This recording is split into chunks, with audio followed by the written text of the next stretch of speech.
पाकिस्तान 'ਚ पंजाबी कॉन्फ्रेंसां दे सब तो वड्डे नैटवर्क पंजाबी नैशनलिस्ट फोरम वालों जी आयां नूं। पाकिस्तान च कर्दिस्तानी बलोचां दा मुस्तकबिल तारीख च क्यों है? कर्दिस्तानी बलोचां दा मुस्तकबिल तारीख च होने की वजह यह है कि कर्दिस्तानियां ने कर्दिस्तान दे कबाइल दी शक्ल च आके बरावियां दे नाल जंग करके 1486 च कलात ते कब्जा कर लिया। फिर मुगल बादशाह हुमायूं ने 1555 च कर्दिस्तानी बलोचां नूं पंजाबियां दी मज़ाहमत दा मुकाबला करन दे लई पंजाब च आबाद कीता ते इन्हां नूं वड्डी वड्डी जगीरां दित्तियां, जद कि इस सिलसिले नूं अंग्रेज़ां ने भी जारी रखिया।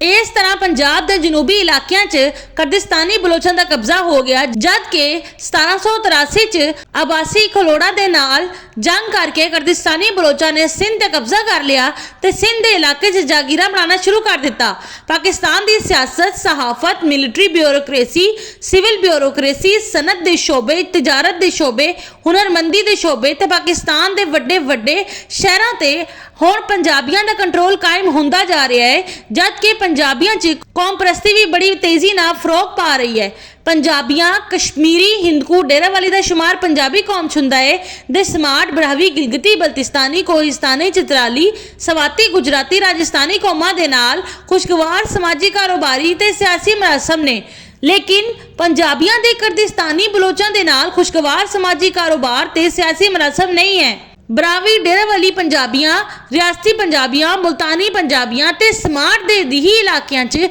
अपनी कबायली अफरादी कुवत दी बिनाह ते अपना कब्जा करन दे बाद तो लैके हुण तक कर्दिस्तानी बलोच दिही इलाकियां च ही कब्जागिरी ते बालादस्ती कायम कीते हुए ने। इस लई पाकिस्तान दी आबादी दे लिहाज तो 50 वड्डे शहरां च कर्दिस्तानी बलोचां दी किसी एक वड्डे शहर च भी अक्सरियत नहीं है